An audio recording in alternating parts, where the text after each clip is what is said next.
Hey guys. Tonight we begin with something a little darker, a time of plagues, punishments, and pottage. We're diving into what life was really like during the Middle Ages. Forget the castles and chivalry Hollywood sold you. The truth, you probably wouldn't last a single day. So, before you get comfortable, take a moment to like the video and subscribe, but only if you genuinely enjoy what I do here. And let me know in the comments where you're tuning in from, and what time it is for you. It's always fascinating to see who's joining us from around the world. Now, dim the lights. Maybe turn on a fan for that soft background hum. And let's ease into tonight's journey together. Welcome to the dark Middle Ages. When people today hear the phrase Middle Ages, their minds often leap straight to images polished by centuries of romantic retelling. Knights in shining armor riding beneath fluttering banners, queens in jeweled gowns strolling through rose gardens, banquets groaning under the weight of roasted boars, goblets of wine, and songs echoing through candlelit halls. But that, my friend, was the stage play of history, the well-dressed illusion presented by chroniclers who worked for kings and lords. The truth, the raw and unfiltered reality, was far darker. For the majority of people, peasants, serfs, craftsmen, women, and children, the Middle Ages were not a golden age, but an age of survival. Imagine a world where hunger is a daily companion, where disease can strike down a family overnight, and where a toothache can carry you to an early grave. Tonight, you are not a modern spectator. You are not peeking through the lens of Hollywood fantasy.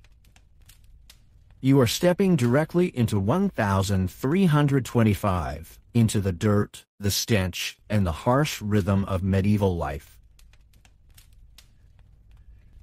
Every detail you take for granted today, clean water, private bathrooms, soft beds, medicine, even soap, is stripped away. The average peasant rarely traveled more than a few miles from their birthplace. They lived, worked, and died within the same small patch of earth, bound to the land and to their lord. They did not dream of adventure or freedom. They dreamed of enough bread to feed their children, of surviving another winter, of not being swept away by plague or famine. So dim the lights. Imagine the creak of wooden beams overhead, the hiss of wind through cracks in the wall, and the distant toll of a church bell announcing the beginning of another day. You are here now, in the forgotten world of the Middle Ages. Welcome, though I promise you, you won't be comfortable here. Morning misery, waking up in 1325, the first thing you notice is not light. Your one-room hut is nearly pitch black, save for the faintest glow of embers in the hearth. What wakes you is sound. The heavy toll of the church bell, echoing across the village. It's not optional. The bell marks time, prayer, labor, and obligation. If you ignore it, your Lord notices. If you disobey, the church notices. No one escapes the bell. You shift on your bed, if you can call it that. It's nothing more than a rough sack of straw laid on the floor. The straw is damp, prickly, and alive. Fleas and lice crawl freely across your skin, biting at your ankles and scalp. You've grown so used to the itching that you hardly register it anymore. What you do notice is the smell. A suffocating mixture of unwashed wool, mold creeping up the wooden beams, the sourness of sweat, and the unmistakable presence of livestock. Because you do not live alone, you share this one-room hut with your parents, your siblings, and often family animals, a goat, maybe a pig or a chicken whose warmth is considered useful in the cold months. Privacy is a concept that doesn't exist. You wake up with your brother's elbow in your ribs, your mother snoring softly beside you, and a goat bleeding in the corner. You are 22 years old, though your body feels twice that. In medieval terms, you are already middle-aged. Years of malnutrition and relentless physical labor have left your joints stiff, your muscles knotted with pain. You roll to your side and push yourself upright, your spine crackling like a dry branch. The floor beneath your bare feet is unforgiving. If it rained last night, the thatched roof leaked, leaving patches of mud. If it didn't, you might step into something left behind by the chickens. Either way, the floor is never clean. You accept this without complaint, because you have no choice. The day has begun. There is no snooze button, no extra hour of comfort. In the Middle Ages, the morning is not gentle. It drags you up whether you're ready or not, and it doesn't care if you're still tired, still hungry, or already aching. Your life is not your own.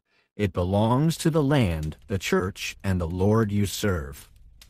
Medieval toilets, public, gross, and dangerous.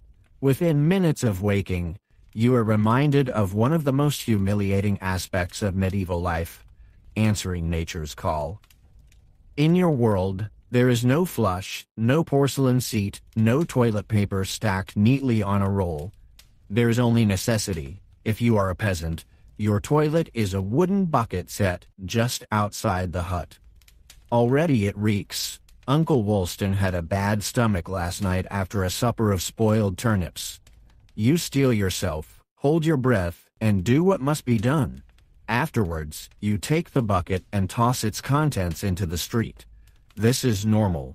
Everyone does it. The street itself functions as an open sewer, a sluggish river of waste winding its way through the village. In towns, the practice is just as foul, but more public. From windows above, chamber pots are dumped into the alleys. The courteous shout, "Garde à l'eau." A warning borrowed from Old French, before tipping their waste onto the heads of passers-by. The shout is rarely enough. People are splattered daily. The stench clings to everything. And what of public toilets? Yes, they exist. Long wooden benches with holes carved side by side, where strangers sit shoulder to shoulder, trousers down, with no partition, no privacy. The smell is unbearable, the air thick with rot. Ventilation is non-existent. Conversation is awkward at best, and no one breathes deeply. Surely the nobles had it better. Not really. In castles, the grand solution was the garderobe, a narrow chamber with a stone seat and a hole that emptied directly down the castle wall. Sometimes into the moat. Convenient, yes, but not foolproof. Invading soldiers occasionally climbed into castles through these waste shafts, an act of both desperation and horror. Imagine being a knight sneaking into battle through a latrine. And as for wiping, forget soft, scented rolls of paper. In this age, people used whatever was at hand. Handfuls of straw, leaves, old cloth, tufts of moss, a scrap of wool, if you were lucky. Many used nothing at all. Hygiene was non-existent. No one thought twice about it, and no one washed their hands afterwards. 4. Breakfast of despair, pottage, and weak beer. You've survived the night on your flea-ridden straw mattress. You've endured the indignity of the bucket toilet and the foul stench of the street outside. Surely now, after such a grim start, you deserve breakfast, something to soothe your stomach and give you strength for the day's labor. But this is the Middle Ages. Breakfast is not a meal you look forward to. It is something that simply happens to you, and you endure it. You squat by the hearth, the smoke stinging your eyes. The fire is weak, fed only by scraps of wood and dried animal dung, and your family huddles close. A pot simmers above the embers. The same pot that has been simmering for days, maybe weeks. Inside is pottage, the medieval staple. Pottage is not a dish. It is a process. Yesterday's scraps boiled with today's scraps and tomorrow's scraps, all stirred into the same thick, gloopy mass. Grains, turnips, leeks. Beans if you're lucky. There is no seasoning, no salt, unless your lord is generous. and certainly no spices, which cost more than a peasant's yearly wages. The flavor is bland at best, sour at worst, and always tinged with smoke from the fire. You scoop it into a wooden bowl and eat with your fingers or a shared spoon. On the side, a hunk of bread is offered, though bread is a generous term. This loaf is heavy, dark, and coarse, baked with rye or barley mixed with whatever filler was available, ground acorns, sawdust, or weeds. The crust is so hard you don't slice it, you wrestle with it. It could serve as a weapon in an emergency. If you're lucky enough to have meat or cheese, it's a feast day, or perhaps your lord is celebrating. Most peasants taste meat only a few times a year, and what of drink? Surely fresh water would help wash down this sludge. Absolutely not. Water is death in a cup. Streams are fouled with waste. Ponds crawl with parasites. Ponds crawl with parasites. Ponds crawl with parasites. And wells often carry the runoff of dead animals upstream. One sip of untreated water, and you could be bedridden for days or dead within a week. So instead, you drink beer. At sunrise, children, too. Not the kind of beer you know today. This is small ale, weak in alcohol, but safer than water. Brewing kills the worst of the bacteria, making it the only reliable drink for survival. By mid-morning, everyone, men, women, and toddlers alike, has had their first mug. Wine exists, but only for nobles and the wealthy, who sip it not out of joy but as a mark of status. Fruit, rare, vegetables, seasonal, eggs, bacon, milk, luxuries, sweetness, a fantasy. Sugar, when it arrives on ships from the east, is worth its weight in silver. A pinch in a noble's cake could equal a month of a peasant's wages. For you, the idea of sweetness is so foreign that a single berry in summer feels like a blessing from heaven. And so you finish your pottage, not satisfied but simply less hungry. Your stomach churns, your mouth dry from the coarse bread. But you, resting in itch and filth, you've choked down your morning pottage and washed it away with weak beer. Now it's time to get dressed. Though in the Middle Ages, getting dressed doesn't mean opening a wardrobe full of fresh, clean choices. It means pulling on the same set of rough, filthy clothes you've worn all week, maybe all year. First comes the underlayer, if you're fortunate enough to have one. For peasants, this is a coarse linen shirt or shift, often patched and repatched until it resembles a quilt more than a garment. Linen is expensive, and your family could afford only a single piece. It has never been properly washed. Soap is rare and costly, so it reeks of sweat, smoke, and mildew. The fabric is stiff, itchy, and permanently stained from work in the fields. On top goes wool, always wool, scratchy, heavy, and impossible to fully clean. Your tunic, your leggings, even your socks, if you're lucky enough to have them, are made of wool spun and woven by hand. This fabric holds every drop of sweat, every fleck of dirt, and every flea or louse that decides to make a home in your seams. Winter offers no escape. The thicker wool keeps you warm, yes, but it also means months of damp, smelly, suffocating layers that never leave your skin. Shoes? Forget leather boots with soft soles. Most peasants either go barefoot or wear crude turnchoes, stitched leather scraps tied with strips. They offer little protection against mud, manure, or sharp stones, and after a few weeks, they fall apart. In winter, when snow cuts into your skin like knives, your feet are wrapped in rags or straw, toes blacken with frostbite, some simply fall off. As for nobles, their clothing may look finer, dyed with rare colors like crimson or blue, but luxury doesn't guarantee comfort. The dyes often contain poisonous chemicals like arsenic or lead. Nobles suffer from rashes, sores, and slow poisoning in the name of fashion. Velvet and silk are reserved for the wealthiest, but even then, under all the splendor, they too are crawling with lice. No one, high or low, escapes the plague of insects, and there are no wardrobes filled with options. Clothes are precious. A peasant might own 2 sets, often just one.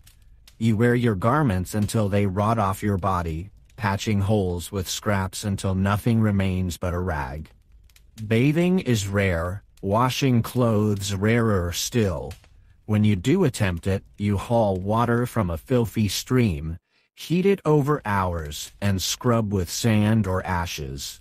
The effort is so great, and the water so foul, that many people simply live in filth. The smell of a medieval village was overwhelming. Human sweat, animal dung, mold, and smoke, all fused into a single stench that clung to everything and everyone. Modern noses would gag, but to the medieval peasant, it was normal. You didn't notice the lice burrowing in your seams. You didn't mind the fleas hopping in. Your bedding. Everyone had them, from the king on his throne to the beggar in the gutter, so you dress. Not with style, not with comfort, but with necessity. Each layer itches. Each seam itches. Each seam scratches. But there is no alternative. These clothes are your shield against the biting cold, your protection from the sun, your only barrier against a world that is always trying to kill you. When you finally step outside, fully clothed, you feel no sense of freshness. You are already sweating, already itching, already filthy. But this is your normal. This is life. 6. Teeth and mouth. A battlefield of rot. Open your mouth in the Middle Ages, and you reveal a horror show. Dentistry, as you know it today, doesn't exist. Toothbrushes are unheard of. Toothpaste is centuries away. The best you can do is chew on a twig or rub your teeth with a rag, but most people don't even bother. The result? A mouth that feels like a graveyard. From a young age, your teeth begin to blacken. The coarse bread you eat daily is ground with flour milled on stone wheels, which means tiny fragments of grit get baked into every loaf. Each bite scrapes down the enamel, wearing your teeth to stubs. Add in the endless pottage, sticky with starch, and your mouth becomes a breeding ground for rot. By your early 20s, cavities are common. By your 30s, toothaches are unbearable. By your 40s, if you live that long, your teeth are crumbling stumps. There is no escape from the pain. Abscesses swell your gums until your jaw throbs like fire. Shards remain buried in your jaw, festering, and the infection may finish what the tooth started. Bad breath is universal. Gums bleed, tongues swell with ulcers, and lips crack with sores. Rich or poor, everyone stinks. Even nobles with access to honey or herbs to sweeten their mouths suffer from the same rot underneath. The difference is only cosmetic. For many peasants, chewing becomes impossible by middle age. You gum your bread, soaking it in ale until it's soft enough to swallow. You choke on poorly chewed meat, or simply stop eating it altogether. Malnutrition follows, compounding the misery and the pain. It never leaves you. Imagine living your entire life with a pounding, throbbing toothache that keeps you awake at night and gnaws at your skull by day. For the medieval villager, this wasn't an exception, it was the rule. Your mouth is not a tool for eating, it is a battlefield, and every tooth is a soldier doomed to fall, one by one, until nothing is left but rot and silence. 7. Work life. Endless labor for survival. The sun is barely above the horizon, but your work has already begun. In the Middle Ages, there is no 9 to 5. There is no weekend, no vacation, no concept of time off. If you are a peasant, and most people are, your life is consumed by one endless task: survival. The peasant's day your lord owns the land. Every field, every tree, Every strip of soil belongs to him. You and every villager like you are not free. You are bound to the land as a serf.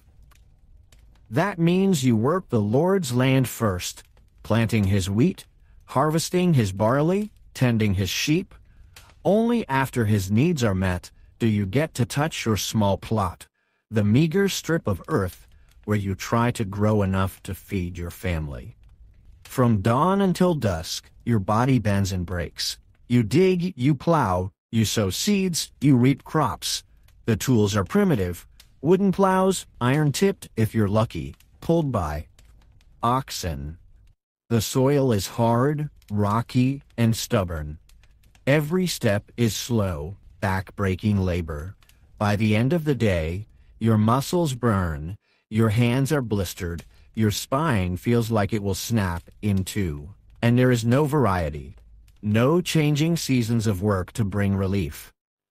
In spring, you plant. In summer, you weed. In autumn, you harvest. In winter, you mend tools, chop wood, feed animals, spin wool, and repair roofs. Always working, always tired. Always tired. The noble's day, what about the nobleman in his castle? Surely his life is easier, yes, but not without labor of a different kind. His days are filled with managing estates, attending court, settling disputes, and training for war. He spends hours on horseback, practicing with sword and lance, for conflict is always on the horizon. For conflict is always on the horizon. Noble children are sent to foster in other lords' households, where boys learn the brutal arts of combat and girls the endless duties of managing servants. Sewing and running estates. Even luxury carries its own chains. For nobles, idleness is a weakness. The church's grip on top of this labor, the church dictates the rhythm of your life.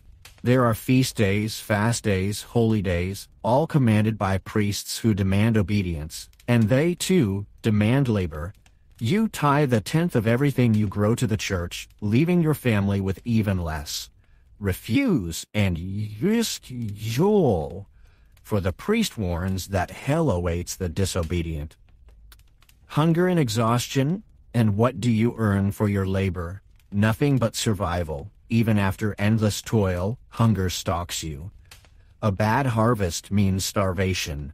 A flood or drought means famine. And famine does not mean you miss a meal. It means you watch your children's ribs show through their skin as they waste away. You cannot simply rest. There is no time to rest. In the Middle Ages, idleness is a death sentence. If you are not working, you are falling behind. If you fall behind, your family starves. By the time the sun dips below the horizon, you are bent double, every bone aching. You shuffle back to your hut not with pride, not with reward, but with the grim knowledge that tomorrow you will wake to do it all again. The work never ends. The labor never ends. The labor never stops. And the Middle Ages devour you, one exhausting day at a time. 8. Weather. Freezing winters and scorching summers. If the endless labor doesn't break you, the weather will. In the Middle Ages there is no protection from the elements. No insulated houses, no central heating, no air conditioning, no proper shelter from storms. The seasons do not simply pass, they rule over you like merciless kings, and each one demands its tribute. Winter, the season of death. Winter is your greatest enemy. The moment frost arrives, survival becomes a daily battle. Your hut, built of timber and mud, cannot keep out the cold. Wind slips through every crack in the walls, snow falls through gaps in the thatched roof, and the dirt floor turns to frozen stone. Inside, you huddle by the fire, if you have fuel to keep it alive. Wood is scarce, and the forests are owned by your lord. To take logs without permission is theft, punishable by fines or worse. So you burn twigs, brush, dry dung, anything that catches flame. Even then, the bee. Smoke fills your hut, burning your eyes and lungs. You cough through the night, wrapped in stiff, damp blankets that never fully dry. Children sleep in piles for warmth, often pressed so close to the embers that their hair singes. Still, the cold cuts through your skin, gnaws at your bones, and stiffens your joints until every movement feels like agony. Food dwindles quickly. By February, supplies from autumn's harvest run low. Bread is thinner, pottage is watered down, bellies grow emptier. Starvation hovers in the dark, waiting for one more failed harvest to strike. The weak die first. The very young, the very old. The very old. In harsh winters, entire villages are wiped away, buried under silence and snow. Frostbite claims fingers and toes. Disease thrives in cramped, smoky huts where malnourished bodies huddle together. And yet, you must still work. Trudging through frozen fields, carrying icy water, repairing fences with numb hands. Even in the season of death, summer, fire, and plague, if you think summer brings relief, think again. Summer is its own curse. When the sun rises high, the fields become ovens. You labor from dawn to dusk under its burning gaze, sweat soaking your woolen clothes until they cling like chains.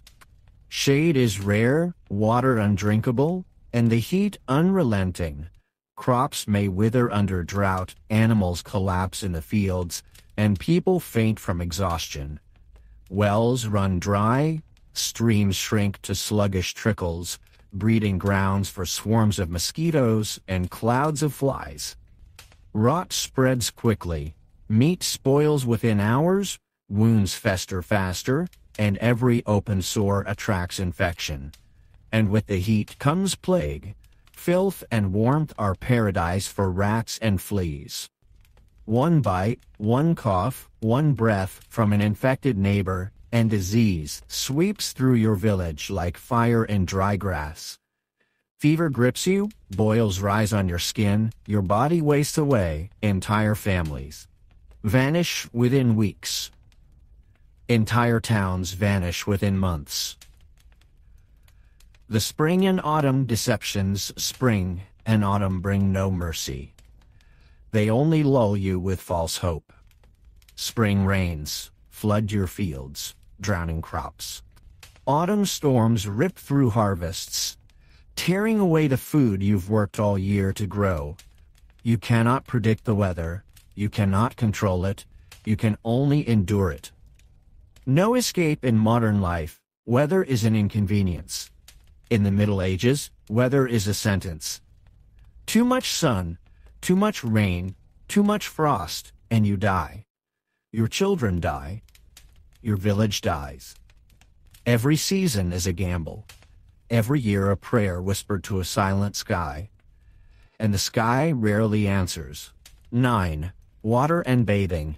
A daily gamble in the modern world. Water is simple. Turn a tap, crystal clear liquid flows, safe to drink, safe to bathe in, and always available. But in the Middle Ages, water was your most treacherous enemy. It was never pure, rarely safe, and almost always a carrier of sickness.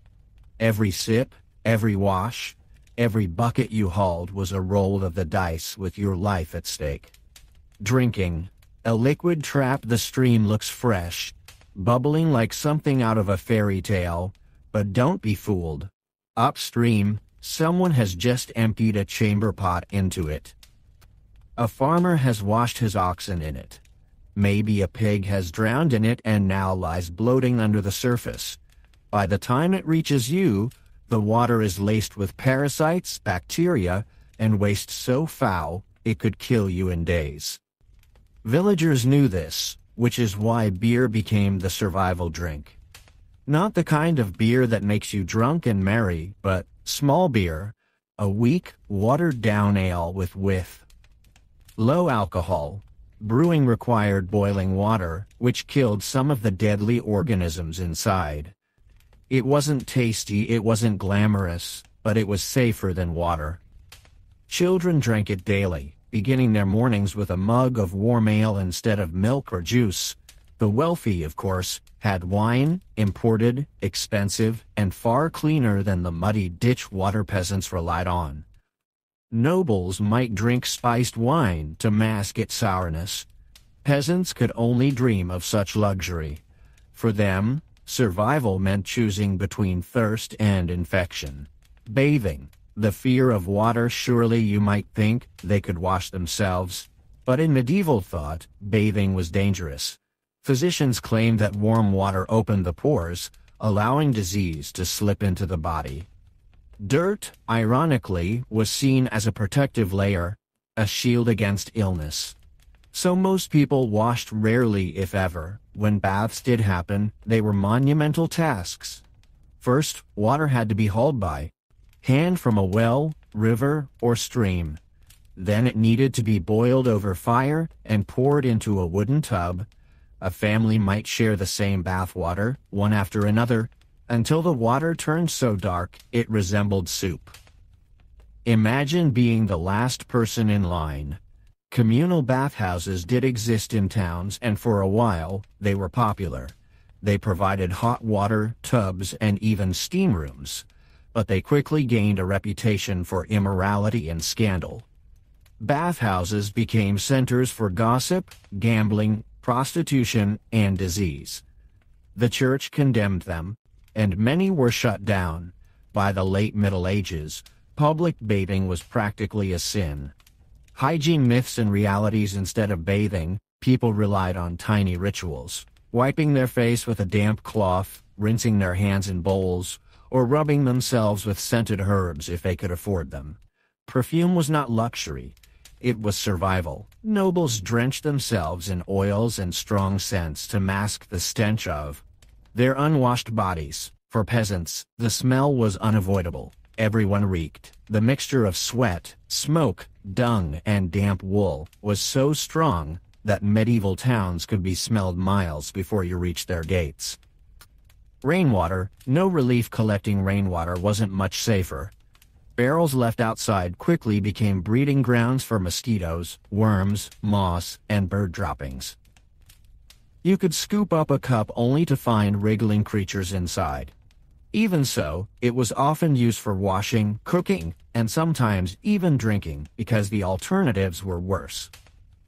The silent killer cholera, dysentery, typhoid, all spread through dirty water. To the medieval mind, these weren't bacteria. They were punishments from God, curses, or signs of bad air. But the truth was simpler and crueler. Every swallow of water carried the chance of death. So in the Middle Ages, water wasn't life, it was a gamble.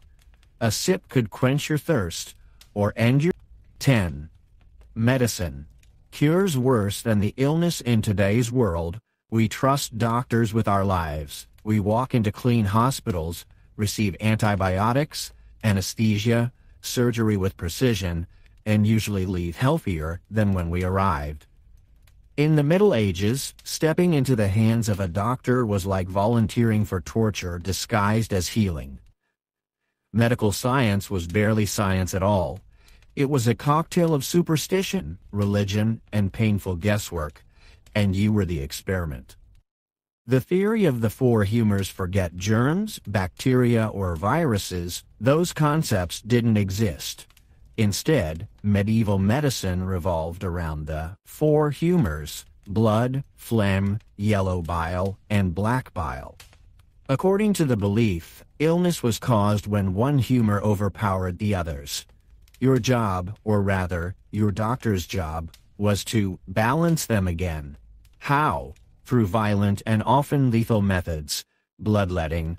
They would cut your veins open or place leeches on your body to drain the excess blood. Patients grew weak, fainted, and sometimes died, not from the disease but from the treatment. Purgatives and laxatives. If you were considered full of bad bile, they purged you, meaning they forced you to vomit or gave you violent laxatives until you collapsed from dehydration. Blistering and cupping. They burned your skin or used heated cups to suck blood and pus out. believing it removed bad air or poison from inside you. It was less about healing and more about surviving long enough to crawl away. Surgery. Horror without anesthesia. Break your arm, get stabbed, need an amputation? Welcome to medieval surgery, where barber surgeons handled your operation. That's right, the same man who shaved your beard might also saw off your leg. There was no anesthesia, only alcohol, prayers, and the hope you'd pass out before the pain killed you. Tools weren't sterilized. Knives were used on multiple patients in a row, caked with blood and filth. Infection was guaranteed. Surgeons thought pus was a good sign. They called it laudable pus, believing it showed the body was healing. In reality, it was a death sentence. Skull injuries? They sometimes drilled holes into the skull, trepanning, to let out evil spirits. The survival rate? Pathetically low. Herbal remedies and superstitions. Not all treatments were violent. Some doctors prescribed herbs, poultices, or roots. But because medical knowledge was so poor, results were random. You might be given crushed beetles, powdered bones, or eaten ground-up precious stones to swallow. Superstition ruled the rest. People wore charms to ward off sickness, carried dried toads in their pockets, or tied herbs to their beds. Astrology guided medicine. Your treatment might depend on the position of the stars when you fell ill. The role of the church, medicine, and religion were inseparable. Illness was often seen as punishment for sin, so confession, and prayer were part of your treatment. Monks copied ancient texts from Greece and Rome, but rarely advanced beyond them. Hospitals run by monasteries were less about curing and more about caring until you died. If you recovered, it was considered a miracle. The plague. Medicine at its worst when the Black Death swept through Europe in the 14th century, killing half the population. Doctors were helpless. They wore terrifying plague masks stuffed with herbs, thinking the long beaks filtered bad air. Treatments included sitting between two fires to burn out the sickness, applying dead animals to your sores, drinking potions of mercury or arsenic. None of it worked. People died in droves, and the only real medicine was avoidance, running away before the disease reached your town. Death as the final cure. The grim truth is this. In the Middle Ages, medicine often killed more than it cured. Surviving an illness wasn't proof of the doctor's skill, it was sheer luck, or the resilience of your own body. Doctors bled you, burned you, cut you, or prayed over you. If you lived, they took the credit. If you died, God was blamed. Either way, the cure was as terrifying as the sickness itself. 11. Meals and diet. The hunger that never ends. When you think of medieval life, maybe you imagine feasts in castles, roasted boars, golden goblets of wine, tables piled high with bread and cheese. That was the life of a tiny, privileged elite. For the other 90%, the peasants, food was a bleak, repetitive cycle of gruel, hard bread, and constant hunger. Eating wasn't joy, it was endurance. Pottage. The eternal stew. Your daily meal was pottage, a watery, gloopy stew that simmered endlessly over the fire. Ingredients were whatever you could find: grains, onions, leeks, turnips, beans, sometimes weeds. New scraps were thrown in on top of yesterday's leftovers. There was no fresh start. The pot never truly emptied, it just evolved, day after day, into a swampy sludge. Protein was rare. If you were lucky, you might fish a pea or two out of your bowl. Meat? Almost never. Maybe on a holy day, maybe once or twice. A year, for most peasants, meat was a fantasy. Chickens weren't for eating, they were for eggs. Cows weren't slaughtered casually, they were milk machines. Killing an animal meant losing its long-term value. Bread, a weapon, not food. The other staple was bread, but not the fluffy loaves you know today. Medieval bread was hard, coarse, and often mixed with whatever filler could stretch the flour: acorns, sawdust, ground up beans. Rye and barley were common, but wheat was expensive and considered a luxury. A hunk of peasant bread was so dense it could break teeth. Sometimes it grew mold or turned rock solid, and instead of throwing it out, you softened it in beer or soup and prayed it wouldn't poison you. The poorest peasants sometimes lived on little more than this: bread, beer, and whatever weeds they could forage. Drinks, beer for all. Why beer? Because water could kill you. So everyone, even children, drank small beer, weak ale with just enough. Alcohol, to kill some bacteria. You might start your morning with a mug of it, not for pleasure, but because it was safer than the stream your neighbor just dumped waste into. Wine was reserved for the rich. Nobles drank gallons of it daily, sometimes spiced with cinnamon or cloves, luxuries worth more than gold. But for peasants, ale was life.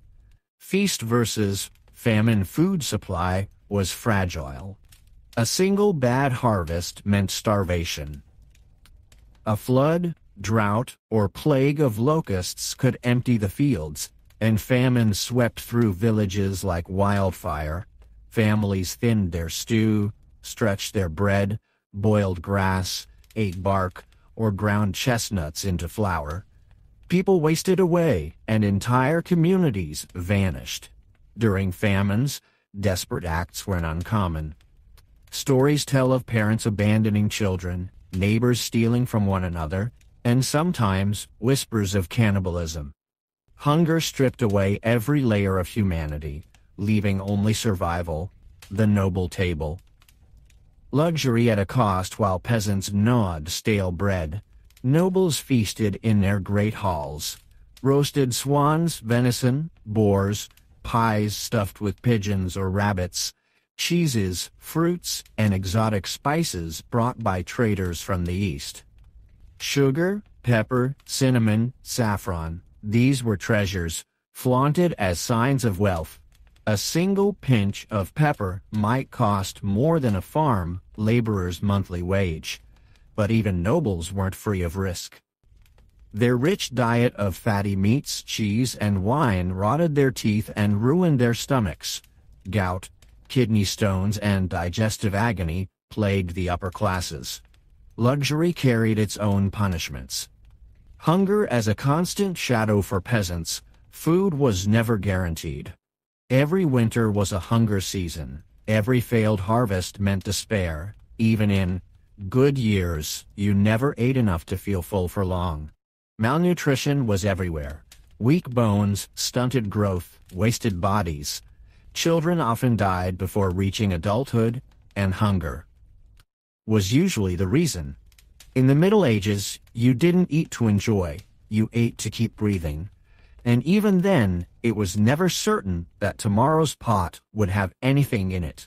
12. Clothing and hygiene. The itch you can't escape when you imagine medieval clothing. Maybe you picture elegant gowns, knights in polished armor, or nobles draped in velvet. But that glamorous image hides the grim truth. For most people, clothing was itchy, filthy, and rarely washed, and hygiene almost non-existent. To live in the Middle Ages was to live with dirt on your skin, in your hair, and crawling beneath your clothes. Clothes of the poor, wool and nothing else if you were a peasant. Your wardrobe was pitifully small. Most people owned one set of clothes, two if they were lucky.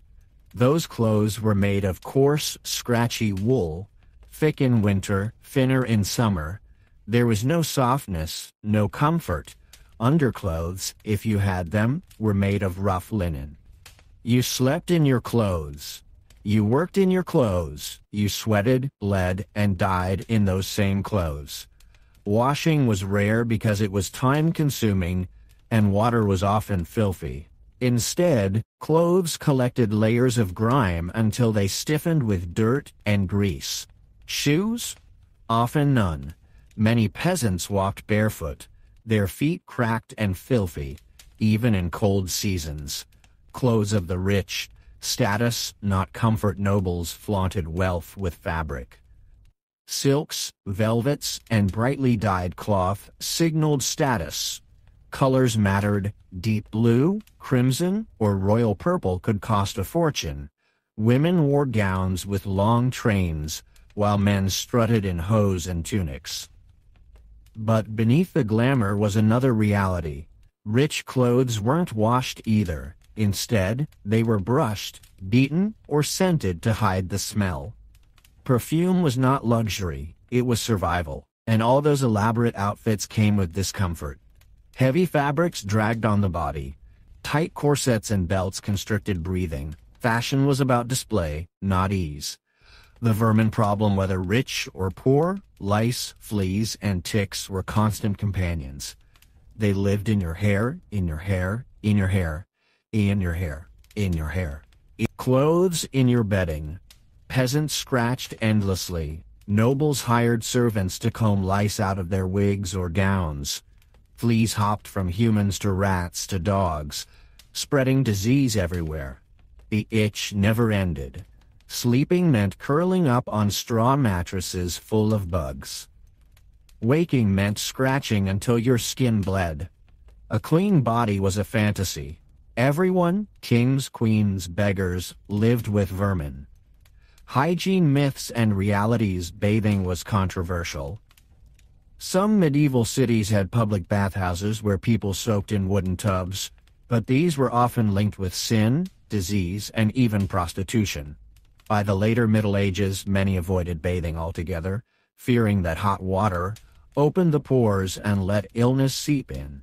Instead, people relied on surface cleaning, wiping hands and faces with cloths, rinsing with a little cold water, or simply dousing themselves in perfume. Clothes absorbed sweat until they reeked. Skin cracked under layers of dirt. Teeth rotted because toothbrushes didn't exist. Breath stank of rot and ale. The stink of the Middle Ages, the smell of a medieval village was overwhelming. Imagine hundreds of unwashed bodies, animals roaming the streets, open latrines, rotting food, and the constant reek of smoke from fires. Even nobles in their castles couldn't escape it. Their halls smelled of sweat, dogs, food scraps, and chamber pots emptied too close to the walls. Perfumed handkerchiefs were common among the wealthy, not for fashion, but to press against their nose when the stench became unbearable. Disease in every thread, dirty clothes, and filthy bodies were more than unpleasant. They were deadly. Fleas carried the plague. Lice spread typhus. Cuts and rashes became infected beneath layers of grime. People literally scratched themselves into sickness, and without soap, clean water, or proper medicine, the smallest wound could rot. The itch that never ended life in the Middle Ages meant you were never truly clean. You sweated in summer, froze in winter, and itched year-round. Clothes clung to your body like a second skin, heavy with dirt. Sleep brought no escape, only more bites, more scratching. Rich or poor, everyone carried the same secret misery, the filth of daily life. The Middle Ages were not just dark in spirit. They were dark in smell, in skin, in every inch of fabric that clung to your body. 13. Punishments and torture. Justice in blood and pain. In today's world, justice means courts, lawyers, prisons, and trials. In the Middle Ages, justice often meant a rope, a fire, or a blade. The system was built on fear. Public punishments weren't hidden behind prison walls. They were spectacles, performed in marketplaces and village squares, so everyone could watch, gasp, and remember what happened when you broke the rules. The harshness of justice, the law itself, was brutal. Theft, blasphemy, witchcraft, adultery, treason, even gossip in some towns could be punished severely, and there was no mercy for poverty. If you stole a loaf of bread because your family was starving, the punishment wasn't compassion, it was blood. Common punishments: the stocks and pillory. You were locked in wooden frames, head and hands exposed. The crowd gathered to laugh, spit, and hurl rotten food, stones, or even human waste. Hours or days of humiliation left you sunburnt, bruised, and broken in spirit. Whipping and branding. A whip lashed across your back until skin tore open. Sometimes iron brands burned letters into your flesh. Ta for thief, for fraud, marks you carried for life.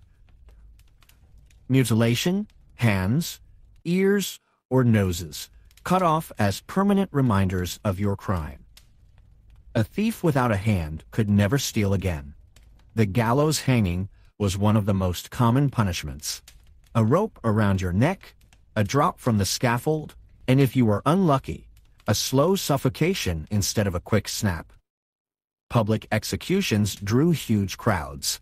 Children, merchants, beggars, and nobles all gathered to watch as life drained from the condemned. It was part warning, part entertainment.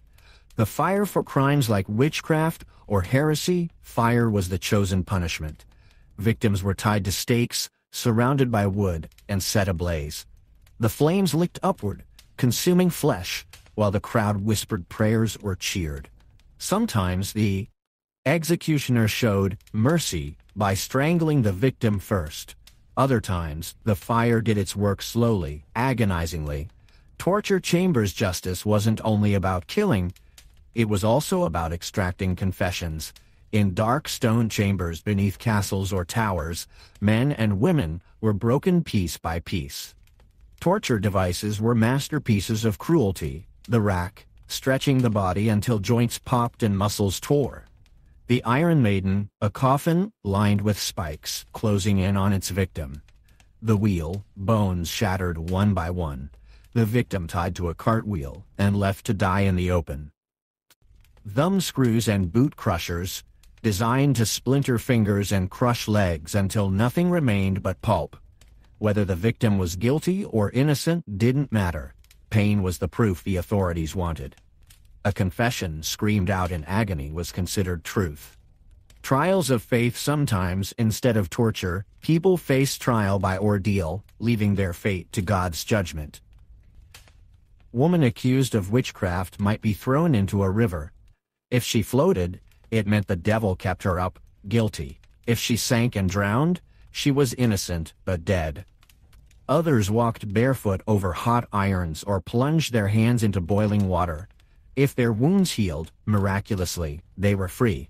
If not, they were punished further. Justice as spectacle punishment wasn't just about law. It was theater. Public hangings, burnings, and mutilations gathered entire towns. Parents brought children to teach them lessons. Merchants sold food and drinks as though it were a festival. Suffering became part of the social calendar. Fear as control: these punishments worked, not because they brought fairness, but because they brought terror. Ordinary people obeyed not out of respect for justice, but out of fear of the lash, the rope, or the fire. Justice in the Middle Ages wasn't blind. It was merciless, bloody, and often random. 14. Faith and fear.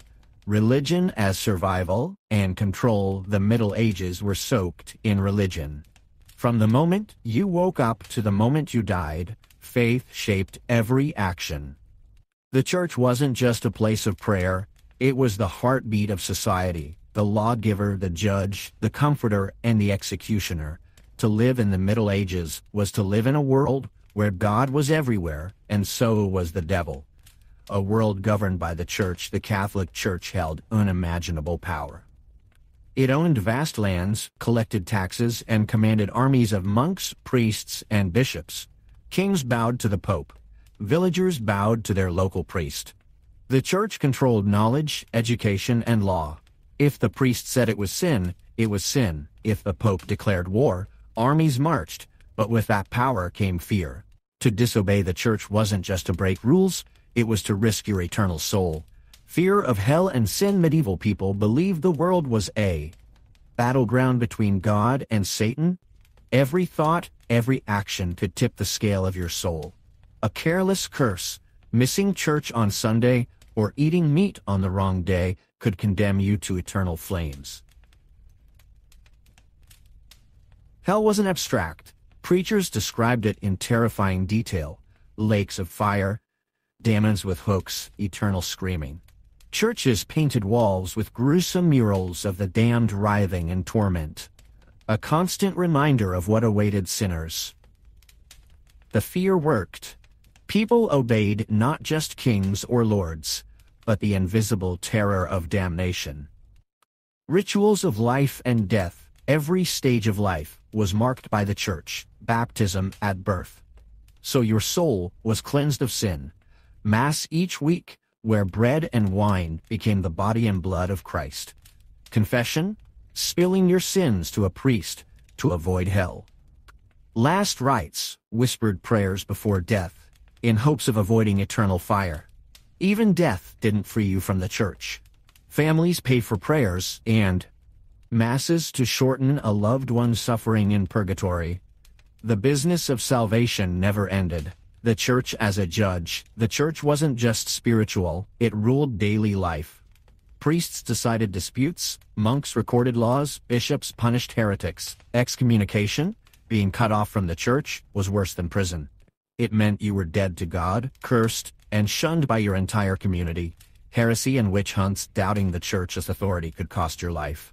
Heretics, those who questioned doctrine, were tortured and burned at the stake. Fear of witches grew, especially in later centuries.